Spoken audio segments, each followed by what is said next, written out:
What's up, everybody? I'm Marcus. I'm Ryan. And together, we are the Northwest Sports Fanatics. Back at you guys with a new video, of course. And today we're going to talk about the top 5 NFL games for you guys to keep a lookout for this weekend. It's going to be spectacular. I'm so excited. So the first game, let's kick off. We're going to talk about the Green Bay Packers versus the Jacksonville Jaguars. Should be a showcase matchup. It's going to be at Sunday, 10 a.m. on your Fox affiliate. All right, let's start with the Packers. First, I'm interested in seeing the return of Jordy Nelson, Aaron Rodgers getting his number one weapon back. And also, I'm excited about Clay Matthews moving back to his natural spot at outside linebacker. All right, what I'm looking forward to is the Packers have a 7-year postseason streak, which is really good, and that's tied with the Patriots. So they're pretty much destined to try to get to the Super Bowl again. Real questions I have is Aaron Rodgers recorded his worst season statistically last season, 15th in passing, right? So in 2014, he led the NFL in passing and then dropped to 15th. How is he going to rebound this year? And then obviously with All-Pro guard Josh Sitton getting released just recently, which was a huge surprise, and then the Bears picking him up, how good is that O-line going to be able to protect Rodgers moving forward? All right, and for the Jacksonville Jaguars, of course, the progression of their star QB, Blake Bortles, is going to be key. But I got an eye on that young defense. You got Miles Jack, you got Jalen Ramsey, and also you got Dante Fowler returning from injury. Right, so with this offense and defense, they were kind of the surprise bubble team that emerged from last year. If they're going to make a huge playoff push and get past Houston and some of the other teams in the division, Tennessee, the Colts, Allen Hurns and Allen Robinson, they're two studs. Yes, probably the top 3 duo at wide receiver, have to step up big. And obviously Bortles has got to minimize his interceptions. And that way, hopefully they get somewhere under 15 if they want to make that push 9-7, 10-6, 11-5. All right, Jaguars, my favorite young team in the league right now. Let's go to the next game. We have the Cincinnati Bengals taking on the New York Jets. Jets, Jets. Sunday at 10 a.m., CBS. Sunday at 10 a.m. on CBS. I'm looking forward for the Bengals. After the playoff meltdown that put them at 0-7 in the playoffs under Marvin Lewis. So Andy Dalton returns from his injury last year. So let's see if he can pick up where he left off. Right, 12-4 last year, and then he got injured towards December. So we thought maybe this is the year that they get past the first round, but the other meltdown continued to happen. A.J. McCarron didn't play bad. It's just they didn't have their stud in there. Dalton, 3,250 yards passing, 25 TDs, very respectable. Right, you got injuries with Patriots and the Steelers have some suspensions. So there's a little wiggle room there. But the last time that they played the Jets was 2013, right? And the Bengals shredded them 49-9. So it probably won't be the same score this year, but it should be a real intriguing matchup moving forward to kind of get that first place in the division edge. All right, and for the New York City Jets, they went 10-6 last year on the first-year head coach, Mr. Todd Bowles. Of course, he's from the Redskins. You know your history, Todd Bowles.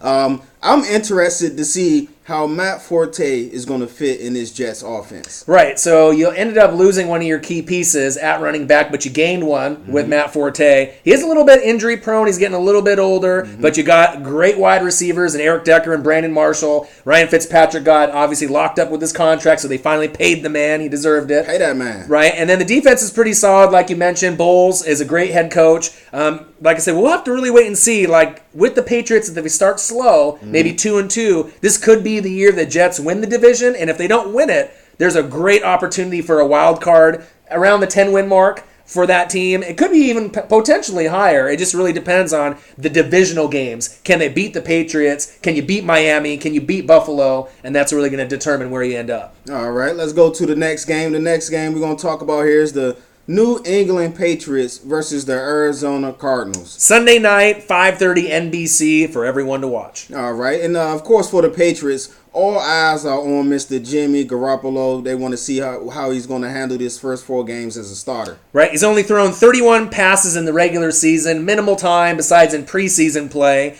Is he a Tom Brady? No. Is he a poor man's Alex Smith game manager? Yeah.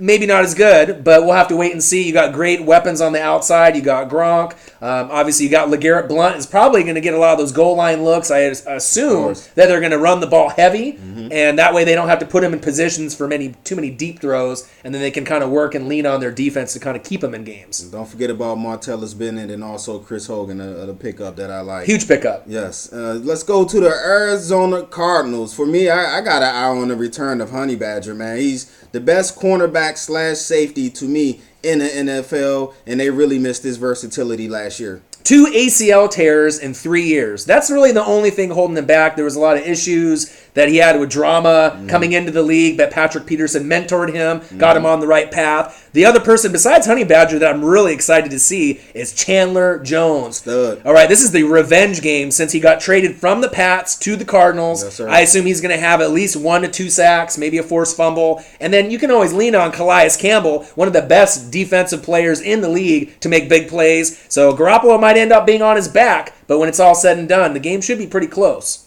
Calais Campbell, one of the most underrated D linemen in the league right now. Absolutely. All right, the next game, we're going to go with the Pittsburgh Steelers versus my Washington Redskins. Monday night, 4:10, ESPN, the first of a doubleheader. All right, so for the Steelers, I got my eye on Mr. D'Angelo Williams, who showed he was more than capable last year of filling in for Le'Veon Bell. And I want to see who else is going to step up opposite Antonio Brown. Is it going to be Sammy Coates? Is Marcus Wheaton? Is this finally his year?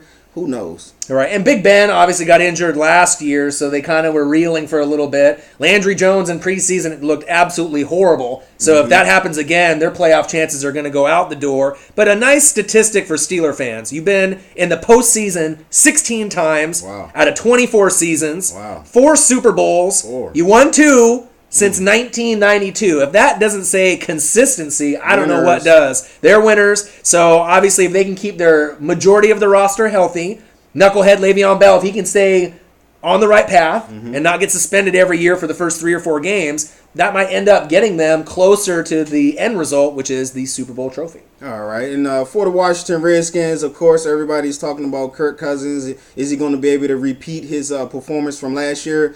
But my eye is on Mr. Josh Norman. You got your money. Now it's time to prove that you're worth it. Right. Josh Norman versus Antonio Brown. That's really the key matchup. Josh Norman, arguably the best corner from Carolina, picked up from the Redskins. He's going to really rally that defense and be a leader. Going against one-on-one Antonio Brown, arguably the best wide receiver. The best. Besides Odell Beckham. He might have something to say about that. 136 receptions for Antonio Brown. Wow. Great route runner, great hands, great yards after the catch. What can this man not do? Pretty much there's nothing really he can't. Maybe kick field goals. But really that's going to be the key matchup. If Norman shuts him down, that's going to give the Redskins maybe that edge to get the W towards that fourth quarter. All right, and the last game we're going to touch on is the New York Giants going against the NFC East foe, the Dallas Cowboys. Sunday, 125 on your Fox affiliate. All right, and for the Giants, keep an eye on Victor Cruz. He's back. He's healthy. We'll see how that works. And also a young stud that I like, rookie Russell Shepard at the wide receiver position. All right, Cowboy fans, you had 1 win out of 12 games without Romo last year, right? That's really disappointing. You haven't had a good backup quarterback in years. Here comes Dak Prescott, unbelievable in preseason. Yes, 5 touchdown passes, no interceptions. He looked very solid going against the first stringers. But